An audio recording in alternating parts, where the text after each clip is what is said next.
Assalamualaikum warahmatullahi wabarakatuh. Waalaikumsalam. Waalaikumsalam warahmatullahi wabarakatuh. Bismillahirrahmanirrahim. Allahumma na'udzubika min hamazati syayatin wa na'udzubika rabbana ayyahduruna. Bismillahirrahmanirrahim. Alhamdulillahirabbil alamin. Wassalatu wassalamu ala asyrafil mursalin Sayyidina Muhammadin wa ala alihi wa sahbihi wa man tabi'ahum bi ihsanin ila yaumiddin. Rabbana ighfir lana wa liwalidayna wa lil mu'minina wal mu'minat wal muslimina wal muslimat al ahya'i minhum wal amwat innaka sami'un qaribun mujibud da'awat. Alhamdulillahilladzi hadana li hadza wa ma kunna linahtadiya laula an hadanallah. Rabbana la tuzigh qulubana ba'da idh hadaitana wa hab lana min ladunka rahmah innaka antal wahhab. Rabbana faghfir lana dzunubana wa kaffir 'anna sayyi'atina wa tawaffana ma'al abrar. Rabbana hab lana min azwajina wa dzurriyyatina qurrata a'yun waj'alna lil muttaqina imama. Rabbana afri alaina sabra wa sabbit aqdamana wansurna 'alal qaumil kafirin. Rabbana afri alaina sabra wa tawaffana muslimin. Rabba ja'alna muqimis shalah wa min dzurriyyatina Rabbana wa taqabbal du'aana. Subhanak la ilma lana illa ma 'allamtana innaka antal alimul hakim. Rabbana la tu'akhidna in nasina aw akhtana. Rabbana wa la tahmil alaina isran kama hamaltahu alal ladzina min qablina. Rabbana wa la tuhammilna ma la taqata lana bih wa'fu anna waghfir lana warhamna anta maulana fansurna alal qaumil kafirin. Amin. Rabbi syrah li sadari wa yassir li amri wahlul 'uqdatam min lisani yafqahu qawli. Allahumma inna nas'aluka fi'lal khairat wa tarkal munkarat wa hubbal masakin wa nas'aluka hubbak wa hubba man yuhibbuk wa hubba amal yuqarribuna ila hubbik. Allahumma inna nas'aluka al-'afwa wal 'afiyah fid dunya wal akhirah. Allahumma inna nas'alukal afwa wal afiyah fi dinina wa dunyana wa ahlina wa amwalina. Allahumma astur auratina wa amin rawatina. Allahumma fatna min baini aidina wa min khalfina wa an aymanina wa an syama'ilina wa min fawqina wa na'udzu bi'azamatika an nuqtala min tahtina. Allahumma anfa'na bima 'allamtana wa 'allimna ma yanfa'una wa zidna ilma walhamdulillah ala kulli hal. Allahumma inna na'udzubika min ilmin la yanfa wa min qalbin la yakhsha wa min nafsin la tasba wa min da'watin la yustajabu laha. Allahumma inna nas'aluka minal khairi kullihi ajili wa ajili ma alimna minhu wa ma lam na'lam wa na'udzubika minasy syarri kullihi ajili wa ajili ma alimna minhu wa ma lam na'lam. Allahumma inna nas'aluka min khairi ma sa'alaka 'abduka wa nabiyyuka wa na'udzubika min syarri ma 'adza bi 'abduka wa nabiyyuka. Rabbana ighfir lana wa li ikhwanina alladzina sabaquna bil iman wa la taj'al fi qulubina ghillan lil ladzina amanu rabbana innaka ra'ufur rahim. Allahumma rzuqna fahman nabiyyin wa hifdzal mursalin wa ilhama malaikatil muqarrabin wa nas'aluka an taj'ala kulla qada'in qadalana khaira.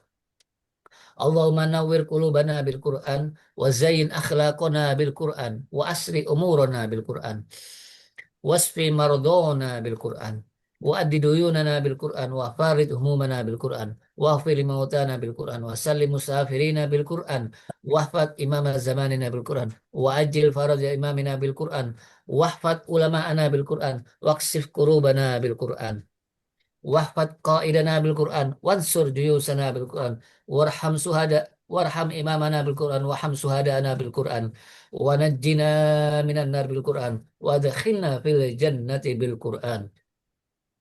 Allahumma ahsin akibatana fil umuri kulliha wa ajirna min khizyi dunya wa azabil akhirah. Allahumma arinal haqqa haqqa warzuqna ittiba'ah wa arinal batila batila warzuqna istinabah. Rabbana atina fid dunya hasanah wa fil akhirati hasanah wa qina adzabannar. Subhana rabbika rabbil izzati amma yasifun wa salamun alal mursalin walhamdulillahi rabbil alamin. Amin ya rabbal alamin.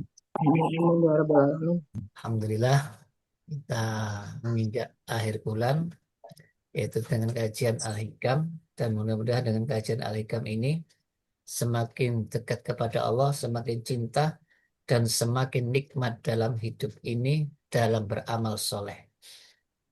Baik jamaah, Amin.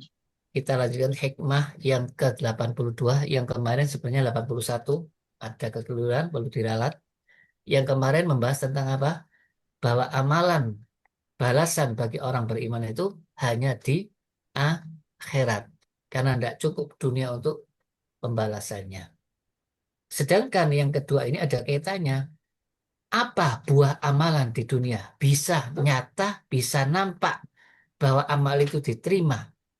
Sebagaimana Ibnu Athaillah mengatakan, man wajada samrota amalihi ajilan. Barang siapa yang merasakan buah dari amal ibadahnya di dunia, ajilan. Ajilan itu yang segera. Kalau pakai hamzah, ajilan. Akhir. Pakai hamzah ya. Ini ajilan. Jadi bisa orang itu tahu kalau amalnya diterima. Tidak harus menunggu mati masuk surga. Di dunia pun bisa terasa. Fahuwa dalilun ala wujudil qabil ajilan. Dan itu dalil petunjuk dari Allah bahwa amalnya diterima nanti di akhirat.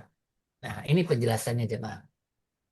Penjelasan dari hikmah ini bahwa orang yang bisa merasakan manis dan lezatnya amal, nikmat beramal, senang beramal, tambah kuat ibadahnya, sholat tambah ajek, gak merasa bosan, ngaji tambah ajek, itu tanda-tandanya orang ini tidak di PHK oleh Allah. Ya kan? Kan ada pekerja outsourcing ya, ya, ada batas waktu. Ini enggak langgeng. Jadi jangan sampai kita merasa bahwa kalau enggak enak terus enggak lanjutkan, lanjutkan terus supaya merasakan nikmatnya ibadah. Atau kenapa enggak merasa nikmat? Mungkin kurang ikhlas. Kenapa enggak merasa mungkin aturannya, rukun-rukunnya, syaratnya tidak terpenuhi. Jadi ini bukti jemaah. Kalau orang kok senang beramal, ya, senang ibadah, senang sholat, senang ngaji, senang sedekah, itu tandanya diterima. Kenapa? Kalau amalan sekali saja, ya udah pamer, habis akhirnya. Ini enggak merasa kurang walaupun sudah beramal. Seperti siapa? Nabi Dawud. Bagaimana saya bisa bersyukur ya Allah? Bahkan Nabi Muhammad, afalan aku abdan syakuron. Apa saya tidak pantas jadi hamba bersyukur? Sudah diampuni dosanya, terus duduk saja, tidur, makan, enggak. Semakin kuat sholat tahajudnya, semakin kuat ibadahnya, sampai kakinya bengkak tak terasa, merasa nikmat. Jadi ini untuk membuktikan bahwa kita itu diterima ibadahnya jemaah. Jadi kalau sudah merasakan manisnya amal, manisnya iman, maka jangan berhenti di situ. Wah, saya sudah terima. Justru karena merasa nikmat, jangan dihilangkan. Seperti orang hobi jemaah. Kalau hobi itu tidak lihat jumlah, tidak lihat biaya. Yang penting saya senang. Dari kata hub, cinta. Jadi jangan sampai kalau sudah merasakan senang sudah selesai. Nah, berarti ya itu tandanya tidak diterima lagi. Karena nafsu jamaah. Jadi jangan kita mengejar nikmatnya amal. Karena pada dasarnya amal pertama kali dilakukan itu berlawanan dengan hawa nafsu. Karena surga diliputi yang tidak menyenangkan. Neraka diliputi yang menyenangkan hawa nafsu. Sholat itu berat. Sampai Allah mengatakan, wasta'inu bisabri wasolah wa innaha lakabiratun. Berat bagi nafsu. Berat bagi jiwa. Ila alal khosiin. Kecuali orang yang khusyuk. Siapa yang khusyuk? Alladzina yadhunna annahum mulaku rabbihim.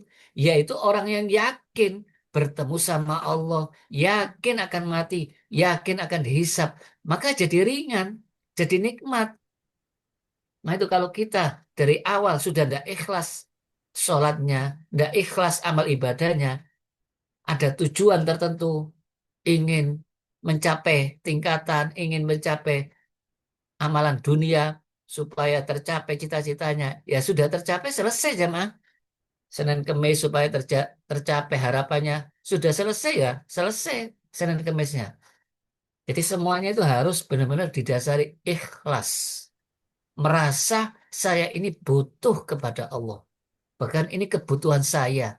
Bahkan seperti orang seperti kerja. Maka jadi apa? Orang kalau sudah kerja, nikmat walaupun capek. Karena pasti akan dibalas. Pasti akan dapat gaji. Tapi ada lagi tingkatan hobi jamaah. Tambah bersyukur bisa kerja. Kenapa? Kalau nggak kerja capek saya itu.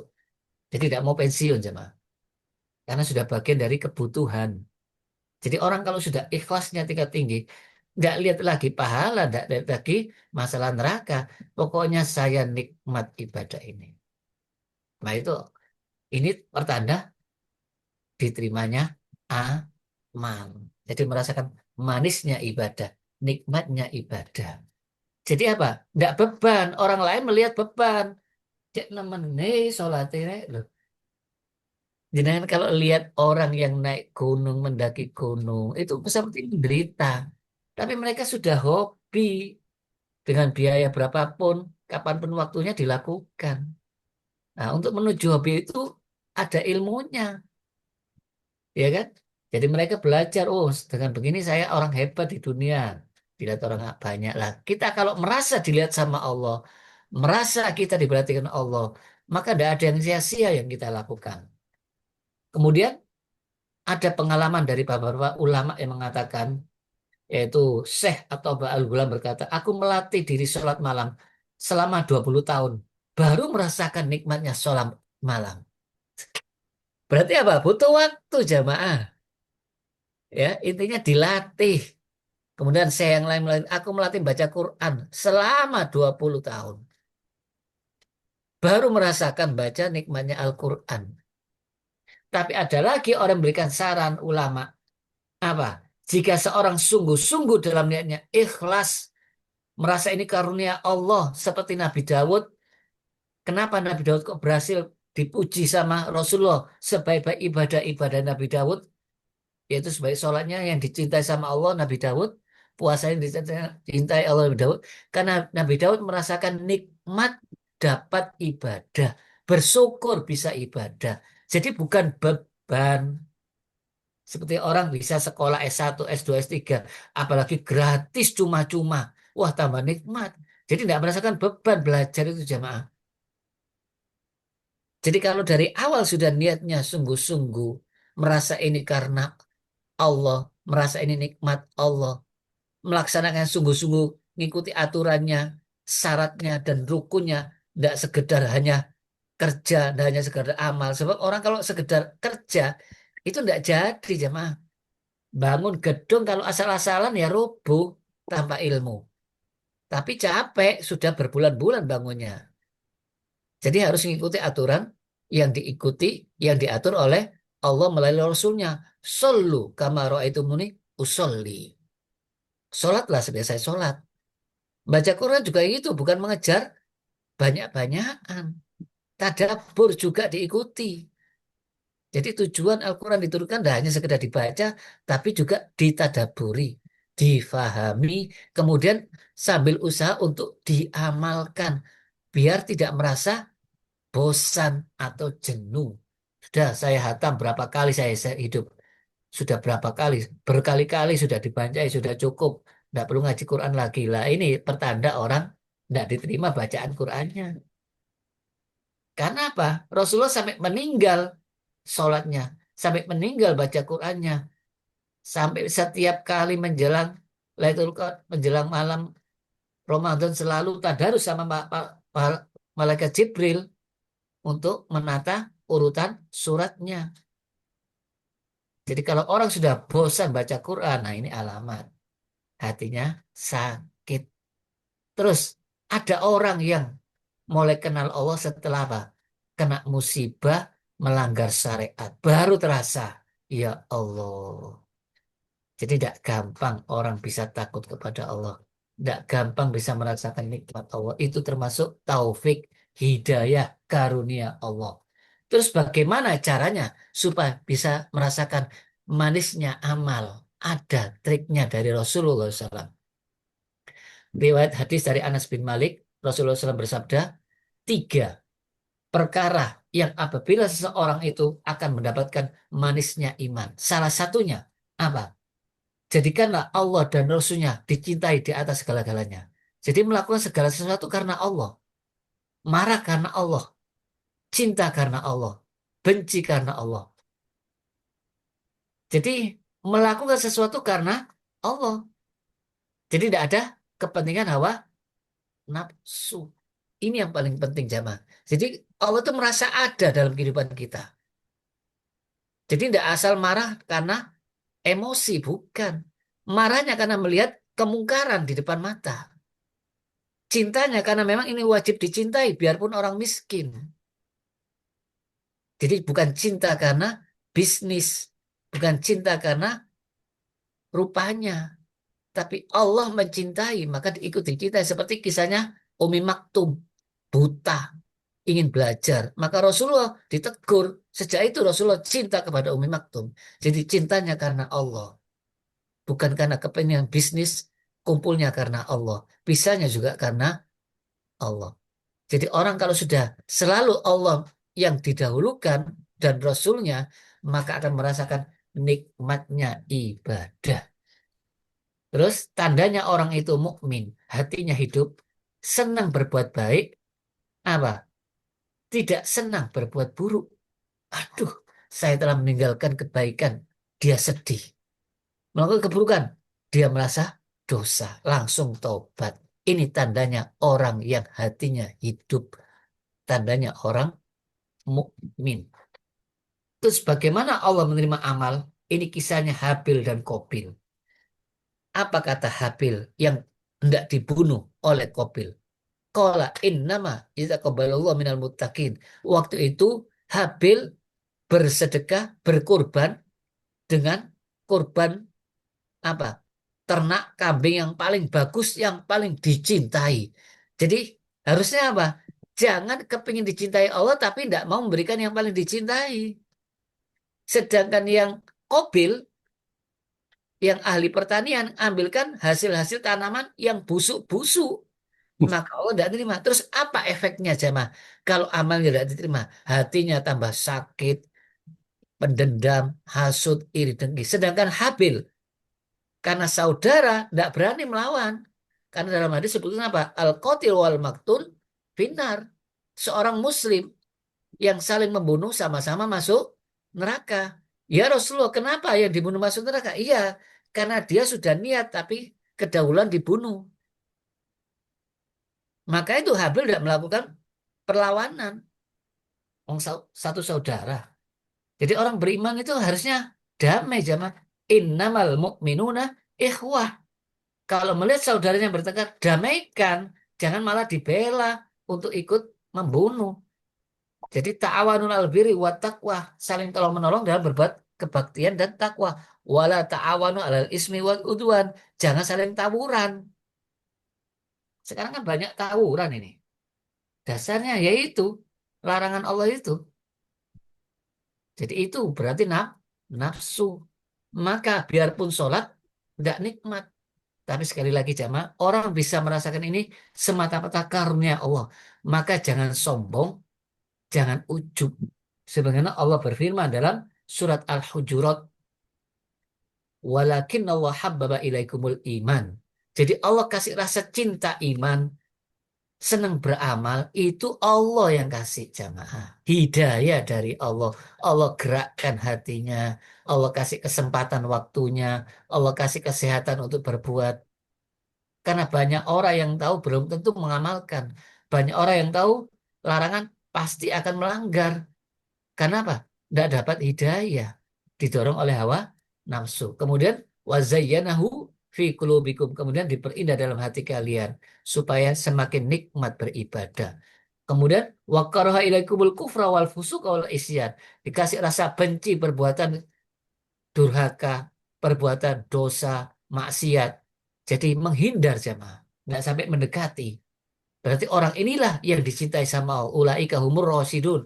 Itulah orang yang dapat petunjuk. Jadi ini orang-orang yang dapat nikmat. Maka itu kita selalu berdoa, ihdinas siratal mustaqim, siratal ladzina an'amta, yaitu jalannya telah engkau beri nikmat. Jadi tidak mungkin kita dapat siratal mustaqim kalau tidak dapat nikmat Allah. Siratal ladzina an'amta alaihim, yaitu siapa? Para nabi, as-syuhada, as-solihin, para rasul. Orang-orang itu dapat nikmat. Ghairil maghdub, bukan yang dimurkai. Sudah tahu tidak beramal. Sudah tahu tidak melaksanakan, malah melanggar. Waladhdallin, beramal tanpa ilmu. Ikhlas tapi tidak pakai ilmu. Menurut nafsunya saja. Maka tersesat. Jadi orang-orang bisa benar ilmunya, imannya betul, itu hidayah. Maka itu yang ada timbulkan syukur. Bukan semakin, ya Allah aku sudah sholat bisa ini. Terus apa hasilnya? Lah berarti tidak sadar kalau diangkat derajatnya sama Allah sebagai seorang yang ahli taat. Tidak sadar kalau dia bisa menghindari maksiat. Itu karunia yang besar jamaah. Jadi orang kalau bisa taat, itu benar-benar pilihan Allah. Jadi tidak semua orang bisa benci sama kemaksiatan. Yang ada malah mendukung, membiayai kebanyakan jamaah. Ya, maka itu tidak heran kalau kemaksiatan terus menerus. Karena dia merasakan nikmatnya maksiat. Na'udzubillah min dzalik. Maka itu Allah berfirman, seandainya walaula fadlullah alaikum warahmatuhu, kalau tidak ada karunia dan rahmat Allah, ma zaka minkum min ahadin abadan, sampai kiamat pun orang tidak bisa tobat. Tidak bisa kalau Allah tidak bersihkan. Berarti apa? Allah gerakkan hati kita. Allah gerakkan lisan kita. Allah gerakkan tubuh kita untuk melakukan kebaikan, untuk taubat kembali kepada Allah. Ini Allah yang berakkan. Walakin Allah yuzakki mayyasha. Sampai sekarang iblis tidak taubat. Karena Allah tahu orang ini sombong. Maka tidak bisa kesombongan masuk dalam nur hatinya orang-orang yang sombong itu. Jadi kalau berhasil jangan sombong. Bersyukur seperti Nabi Daud alaihissalam. Bersyukur seperti Nabi Muhammad. Jadi saya tidak bisa berbuat apa tanpa karunia Allah. Bagaimana bisa bersyukur? Caranya bagaimana? Justru kita merasa tidak beramal, merasa masih kurang, itulah tanda syukurnya. Contoh dalil ayat yang jelas salah satu amalan, kalau amalan itu diterima jamaah di dunia. Berbuah. Apa? Wa aqimis sholat inna sholata tanha anil fahsya'i wal munkar. Jadi semua perbuatan keji, kok ada pondok kiainya, kok masih zina, berarti sholatnya tidak benar. Nah itu fawailul lil musholin, bukan sholatnya, orangnya, oknumnya. Jadi jangan salahkan ajarannya. Ajarannya sudah jelas, akimis sholah, tegakkan sesuai dengan rukun dan syarat-syaratnya yang benar. Karena pada dasarnya manusia itu punya sifat yang jelek. Innal insana khuliqa halu'ah.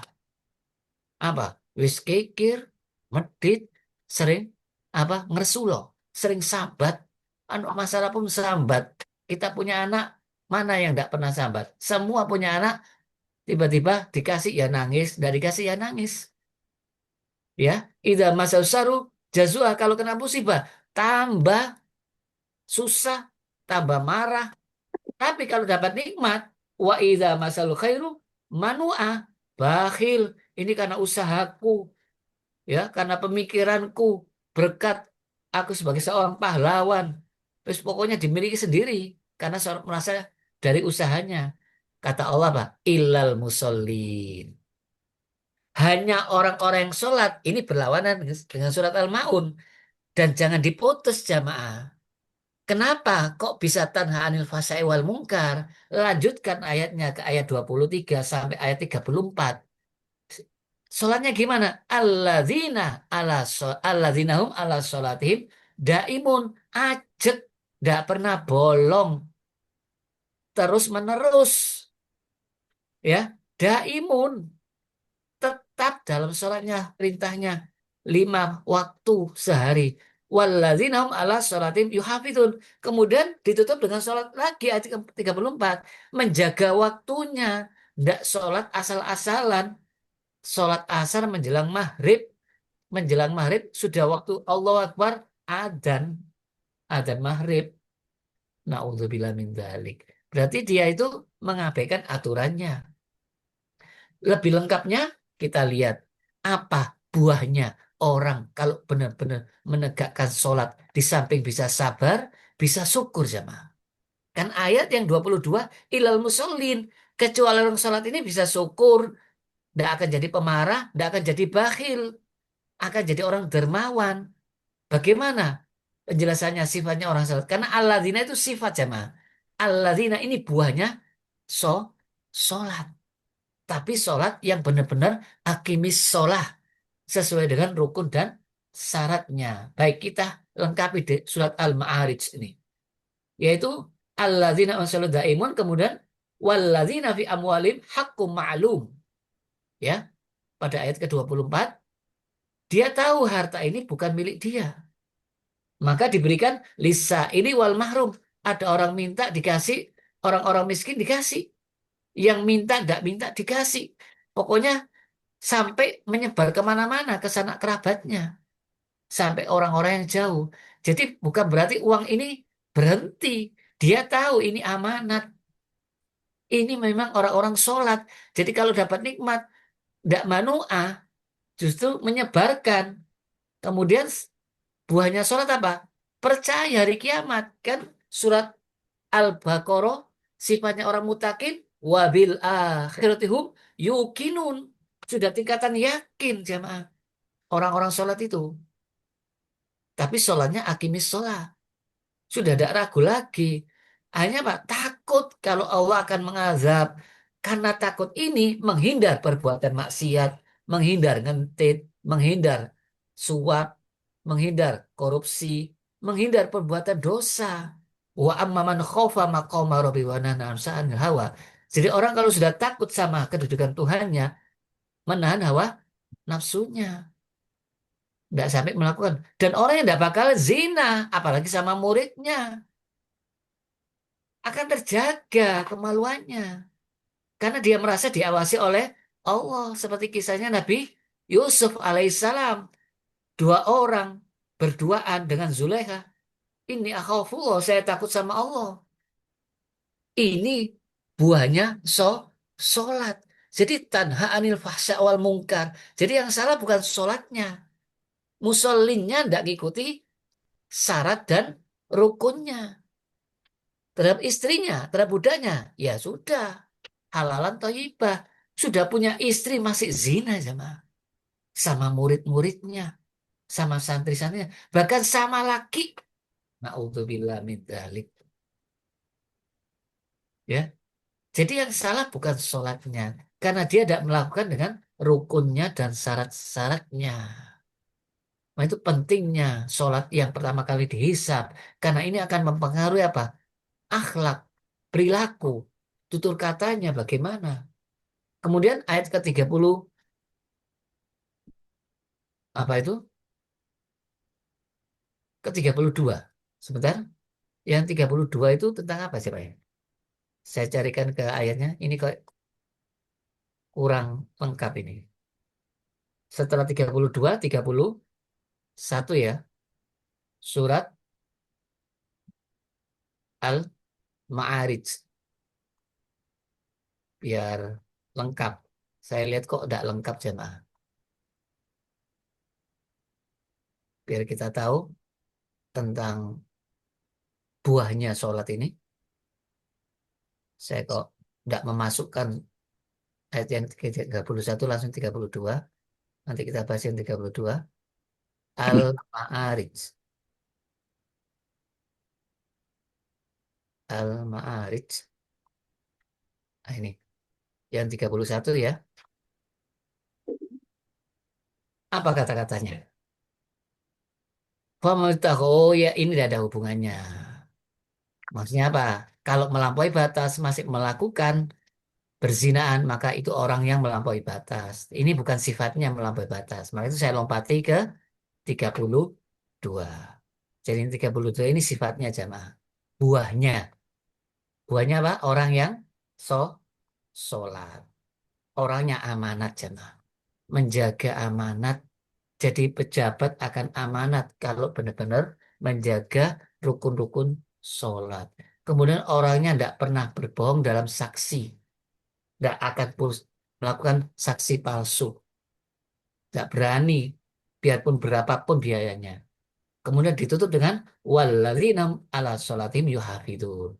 Jadi menjaga waktunya. Maka orang ini di akhirat maka masuk surga. Di dunia perbuatannya jamaah yang kelihatan.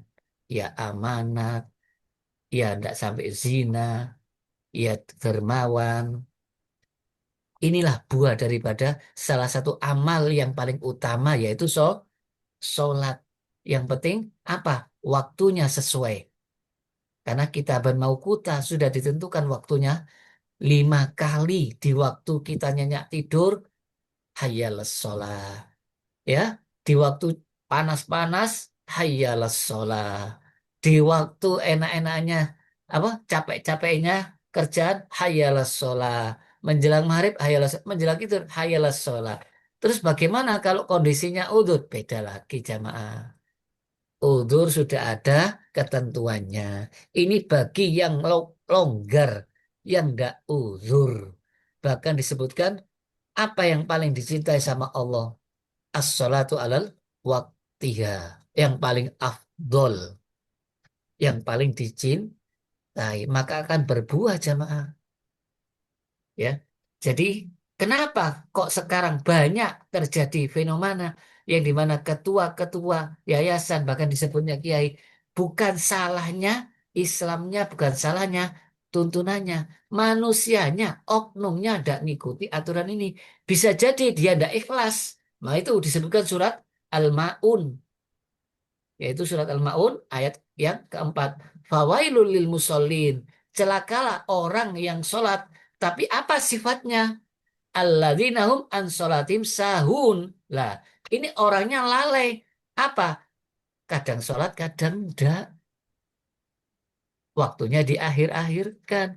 Terus sifat berikutnya. Alladzina hum yuraun. Ingin dilihat orang. Pamer. Jadi kalau ada orang lihat, giat sholatnya. Sok khusyuk. Terus sifat berikutnya. Wa yamna'unal ma'un bakhil.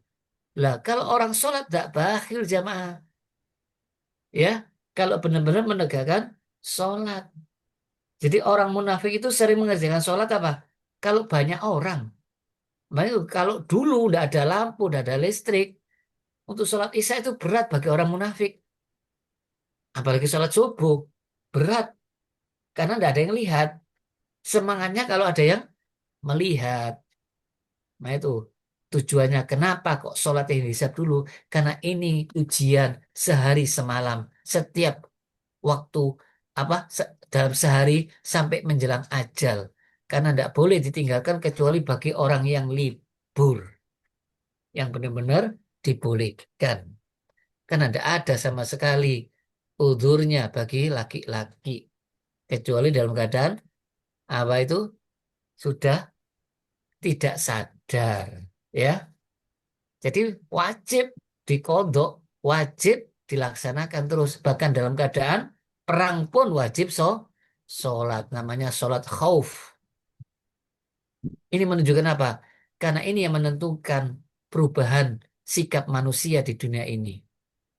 Bahkan perintah yang sampai Rasulullah langsung diangkat ke Sidratul Muntaha yaitu perintah sholat. Jadi disinilah perbedaan lil musallin sama fawailul lil musallin. Ilal musallin sama fawailul lil musallin. Beda sekali dengan sifat-sifatnya. Ya, jauh. Nah itu jangan dibilang percuma sholat. Nah, berarti jenengan tidak memahami ayat dari surat Al-Ma'arij. Al-Ma'arij itu menjelaskan sifatnya sholat yang benar itu terus-menerus menjaga waktunya. Ini yang paling poinnya jemaah. Bukan sekedar sholat. Kalau sekedar sholat, anak kecil juga bisa. Demi nilai di waktu praktek. Jadi praktek sholat menjelang mau ujian, ya. Praktek sholat, Masya Allah, sholatnya bagus, bacaannya hafal. Begitu sudah pulang di rumah, orang tuanya sampai apa nyuruh dak dihiraukan. Itu buktinya apa? Dia butuh nilai, ya. Jadi orang kalau sudah butuh nilai ya sudah sholatnya bagus di hadapan gurunya. Pengertiannya sahun ya. Ini sahun dijelaskan dalam tafsir Ibnu Katsir. Jadi sahun itu apa? Lalai dari sholatnya itu apa maksudnya? Mengakhirkan waktunya sampai mau habis jamaah.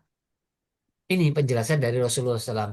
Jadi orang kalau selalu mengakhirkan waktu sampai mau menjelang waktu apa sholat yang lain, berarti dia sama saja meninggalkan sholat.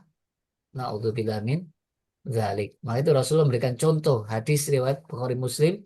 Itulah sholat orang munafik. Itulah sholat munafik. Sampai diulang 3 kali jamaah. Apa sholat orang munafik? Dia duduk menunggu matahari, ya matahari, maka matahari berada di tanduk apa? Sholat subuhnya di waktu matahari terbit. Ya ini akan tenggelam lagi. Itu menjelang sholat apa coba? Sholat asar menjelang matahari terbenam. Jadi sholat asar juga gitu menjelang matahari terbenam. Mau maghrib. Naudzubillah min dzalik. Jadi cepat-cepat, nggak tumak nina. Yang penting selesai. Lego. Itu kalau udah ada orang. Kadang-kadang nggak sholat. Karena nggak merasa beban jamaah. Apa ciri-cirinya orang-orang yang nggak diterima sholatnya? Dalam surat An-Nisa dan surat yaitu ayat Uh, 142 ya disebutkan apa jamaah? Jadi ini nampak kalau orang tidak diterima amalnya malas melakukannya jamaah. Bahkan akan lama-kelamaan tidak melakukan. Ya, innal munafikina yukhadi'un Allah. Orang munafik itu menipu Allah. Apa maksudnya? Seolah-olah Allah tidak tahu. Pura-pura sholat. Padahal Allah yang menipu mereka. Mereka tidak tahu kalau Allah Maha tahu. Apa buktinya? Wa idza qamu ila sholati qamu kusala. Jadi abot jamaah. Ya, 2 ayat yang mendukung yaitu surat An-Nisa dan surat At-Taubah. Hampir sama. Jadi ingat Allah sebentar. Apa maksudnya? Tidak ikhlas. Tapi kalau dilihat manusia, Masya Allah, kelihatan khusyuknya karena dinilai, ya, na'udzubillah min dzalik. Sama dengan ini, surat At-Taubah ayat 54. Walayatuna sholata illa wahum kusala. Tidak melakukan sholat kecuali malas. Tidak infak kecuali terpaksa. Jadi infaknya pun juga terpaksa. Tidak lillahi ta'ala. Jadi efeknya semua amalannya tidak ikhlas. Na'udzubillah min dzalik. Jadi sebenarnya sudah kelihatan kok jamaah. Orang itu diterima amalnya apa enggak. Maka itu kalau kita melihat diri kita seperti ini, cepat dirubah, cepat dipelajari, cepat taubat. Mungkin ikhlasnya, mungkin aturan-aturannya kita belum tahu pentingnya. Sebab apa efeknya kalau orang sudah menyanyiakan sholat? Surat Maryam ayat 59, 60. Dan sepeninggal para sahabat, apa? Khalfun adha'us sholah, menyanyiakan sholat. Akhirnya apa? Wattabus syahwat, maka dikuasai mengikuti hawa nafsu. Ittiba, apa katanya nafsunya? Apa katanya akalnya? Apa katanya kemauannya? Maka dia akan tersesat. Tapi Allah masih menerima. Illa man tabah. Kalau tobat diterima jamaah. Istighfar ya salah ya Allah. Selama ini saya sholat sia-siakan. Naudzubillah min dzalik. Bagaimana kalau orang sudah dikuasai nafsu? Ukuran kebenaran menurut akalnya. Jadi akal tidak ada ukuran menurut Quran. Tidak dikendalikan oleh Al-Quran. Karena Rasulullah apa? Wa ma yantiqu anil hawa in huwa illa wahyu yuha. Karena pada dasarnya manusia ini diciptakan dalam keadaan tidak tahu apa-apa. Allamal insana malam ya'lam. Lahir dalam keadaan buta tuli bisu. Kok bisa dikatakan dia paling pandai? Pandai dari mana? Tahu dari mana ilmunya kalau udah Allah yang ngajarkan? Jadi bahaya kalau orang sudah menyembah hawa nafsunya. Menurut pemahamannya sendiri, menurut ilmunya sendiri. Itu namanya menuhankan selain Allah. Menuhankan dirinya sendiri. Karena apa? Efek daripada sholatnya tidak berbuah. Karena apa? Meremehkan sholat. Nah itu benar. Yang pertama kali dihisap sholat. Kalau sholatnya baik, baik semua. Kalau sholatnya buruk, buruk semua. Na'udzubillah min dzalik. Terus bagaimana cirinya orang-orang yang riak jamaah? Mari kita lihat penjelasannya. Jadi hakikatnya riak itu bersifat duniawi, tidak lillah, ya, mencari tempat di hati manusia, tidak di hati Allah. Apa macam-macam riak? Memperbagus penampilan di hadapan manusia. Ya Allah, pakaiannya dibagus-baguskan dengan tujuan manusia, bukan karena Allah. Karena Allah sederhana, yang penting rapi, ya, bersih, ya, bukan yang mewah-mewah, bukan yang berlebihan, ya. Karena di hadapan Allah itu apa itu la tuharimu Allah. Jangan kalian mengharamkan perhiasan Allah. Maksudnya apa? Kalau menghadap Allah berpakaianlah pakaian yang pantas seperti kita menghadap pejabat. Masa menghadap Allah dengan pakaian yang kusut, ya. Tapi kalau dilihat manusia, pakaiannya baru dibuat bagus, ya. Jadi kusutnya pun dibuat-buat jamaah. Supaya kelihatan saya ini orang-orang yang zuhud, tidak cinta dunia. Tapi pada dasarnya itu hanya dinampakkan. Tapi dia bakhil. Terus dari kata-katanya jamaah, ya, dia menampakkan kebencian kepada orang pecinta. Oh, itu pecinta dunia itu tidak lillah, tidak ikhlas. Jadi di apa namanya? Itu ditunjukkan orangnya, disebutkan nama orangnya. Itu naudzubillah. Padahal dia sendiri yang riya. Padahal orang beramal itu kelihatan tidak kelihatan, itu bukan petunjuk jamaah. Kalau memang dia biasa sedekah, dilihat orang tetap sedekah. Seperti sholat. Sholat itu ada yang kelihatan, ada yang tidak kelihatan. Apalagi yang jamaah, kelihatan terus jamaah. Ya, jadi sekali lagi bukan tolak ukur. Tapi dia memaki orang. Oh, amalnya sedikit, tidak ikhlas itu. Oh, amalnya banyak, itu riya itu. Jadi selalu mencari salahnya orang. Ya, sekali lagi, ini hakikatnya riya. Beda dengan orang yang beramal, kemudian dilihat orang, kemudian apa? Awalnya sembunyi-sembunyi dilihat orang, itu dapat dua pahala. Nah, itu jangan sampai karena kelihatan orang tidak jadi. Itu justru namanya riya.